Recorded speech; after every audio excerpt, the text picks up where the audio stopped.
Brother Joe has dedicated his life to helping the homeless. So when Action News reporter Ronnie Dahl found out a mechanical problem with his trailer was stalling his work, she made a few phone calls. Yeah, within the hour, arrangements were made to get Brother Joe on the road again. I've seen him many times in downtown Detroit. We're down there reporting. He does a great job. And Ronnie Dahl joins us now live from Farmington Hills tonight with more on this story. Ronnie, good afternoon.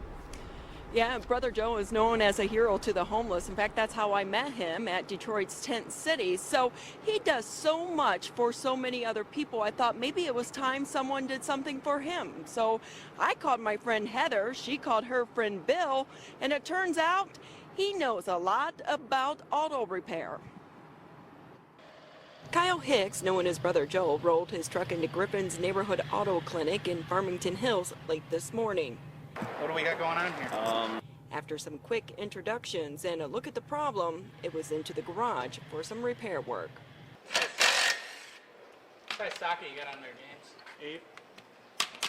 We are actually rewiring his trailer and the truck side, so both connectors are damaged, so we're going to rewire that for him, get him back on the road. I really was quite stuck.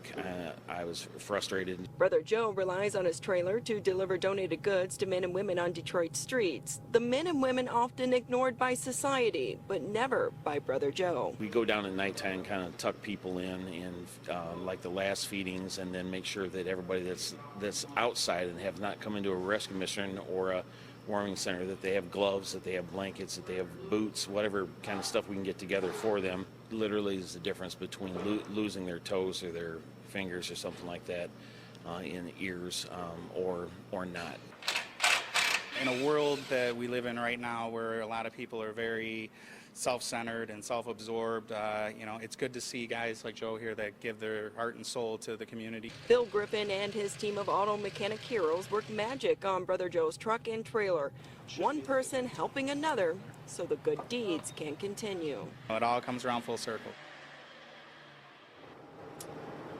There really are some great people in this world, and Griffin's not just stopping with the rewiring of the trailer and the truck. He's also going to fix that fender. He just needed to order the part. Once that comes in, they'll get that work done. So to Bill Griffin, thank you first for taking a call from a crazy reporter, but a huge thank you for not only accepting my call, but also following through, rearranging your entire day and your resources with your crew to help a guy that helps so many other people. For now, we're live in Farmington Hills. Back to you. Indeed, our hats off to him. What great work he's doing. Yeah, a Ronnie. guy that helps out so many, getting a helping hand himself. It's great, isn't it? Ronnie, thank you so much.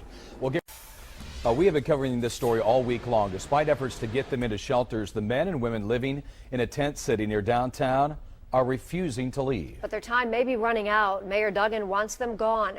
Ronnie Dahl has been following this story for days, and she joins us live with the latest now. Ronnie. Well, this is really kind of a showdown of sorts because the mayor of Motown wants them gone into a shelter, but the mayor of this tent city, CJ, he says it doesn't matter what Duggan wants or how cold it gets. They have no plans of going to a shelter.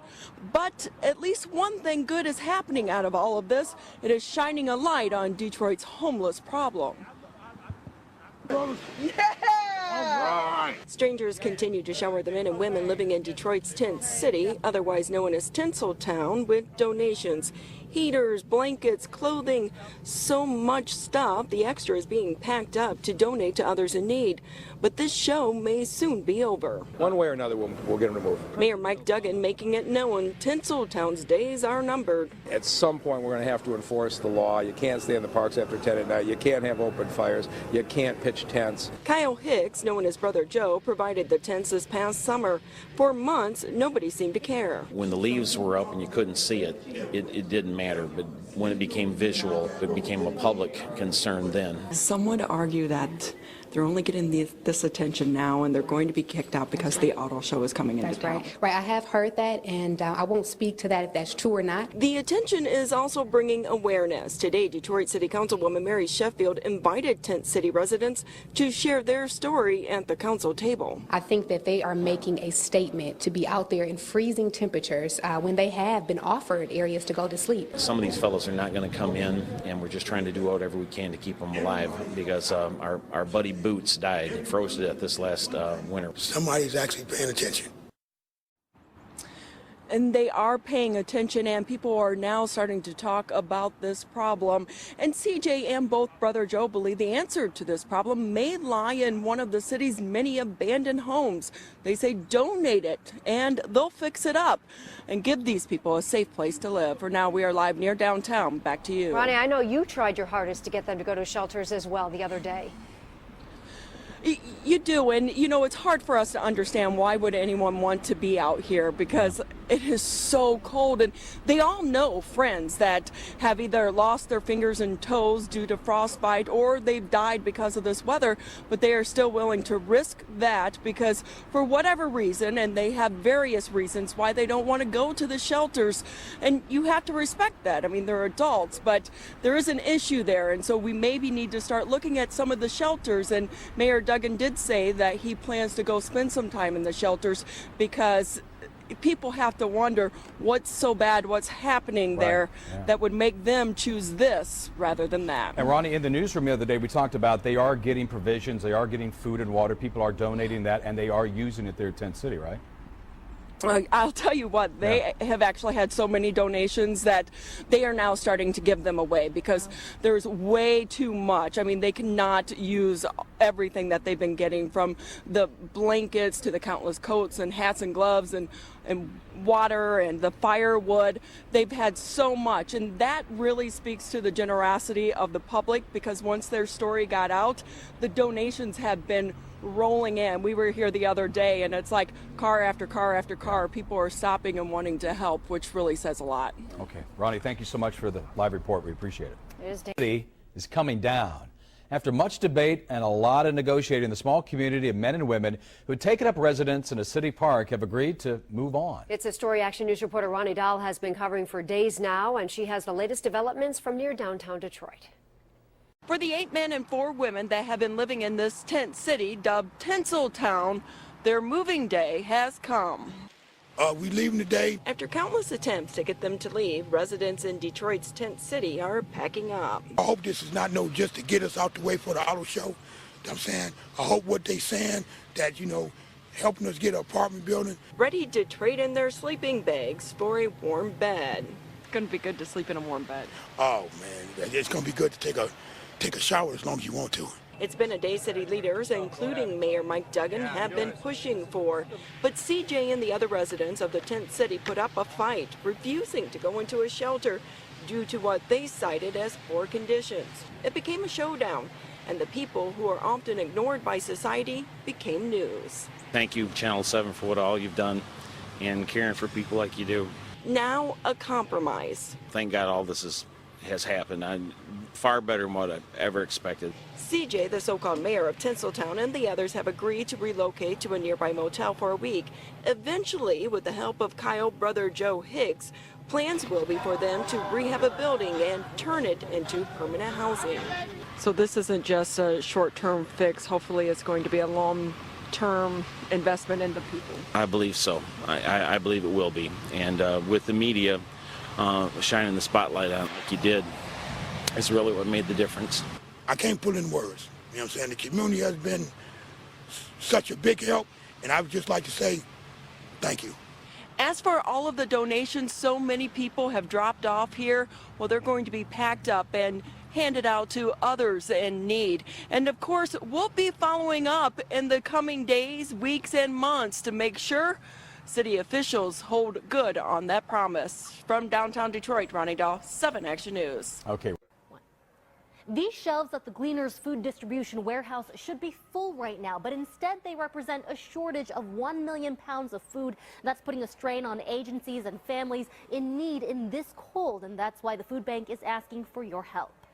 These are soup kitchens, pantries, shelters, churches. Food Bank President Jerry Brisson says this is the first big shortfall they've had in a long time. If the trend continues the rest of the year, Gleaners could be down up to 10% of the amount of food they usually distribute. And already their partner agencies are feeling the strain. It's always a challenge, but it's been more of a challenge recently because it's been so cold. Rodney Barnes of Operation Get Down says his warming center and shelter have been packed lately because of the bitter cold. They've been keeping their facilities open around the clock, and that means they need to provide more meals. The homeless folks out in the street call this killing cold, and it can take your fingers, it can take your toes, your ears. Brother Joe Hicks has been helping out, bringing other basic needs like cots to sleep on and toiletries. I came in here last night, there were probably 60 or 70 people laying on the ground. But it seems food is the most basic need, and the food bank and local agencies alike could use a boost from the community. It's freezing cold out there. There's a lot of need, and we want to make sure families are getting from us what they need. A need that can be easily covered, they say, with a friendly reminder to look around and respond. The food bank really needs right now are pantry staples like canned veggies, fruit, and tuna. There are plenty of easy ways you can donate. We'll put all that information on WXYZ.com. On Detroit's east side, Jane Park, the Now Detroit. Team 7 coverage continues now with 7 Action News reporter Julie Bonovich. And Julie, these temperatures could be deadly for some people in our area, so people have to be careful. That's right, Carolyn. I'm sitting here on a sewer grate in Detroit. This is what a lot of homeless people down here are using to keep warm tonight. Hi, buddy. That's Brother Joe on the right. He's checking in on Leon to make sure he's surviving these below zero temperatures. How long you been out here? Right? 5 or 6 years now? Yep. Leon is a homeless Vietnam vet.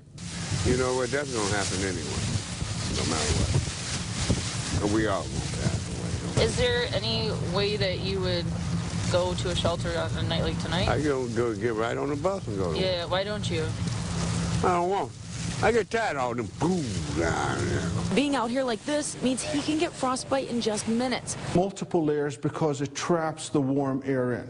And so multiple layers cover the face and neck. That's where about 50% of the heat is lost. So cover the mouth, neck, head, extremities. He's also seen the cold weather cause several heart attacks and explains why. The body's initial response is to shiver. The arteries, if you've got underlying blockages in the arteries tend to go into spasm. The cold weather makes the blood a little bit thicker, and the platelets, these are the agents that prevent bleeding, aggregate. And with all of these, it's virtually the perfect storm for having a heart attack. At least 3 people suffered heart attacks while shoveling snow in Oakland County during the snowstorm and died. Bend your knees. Use a smaller shovel head, not these big ones where you're lifting 15 to 20 pounds every time, but maybe something like 5 to 10 pounds. And instead of lifting sometimes, especially for those that might have back problems, push. Push the snow or use your foot to push.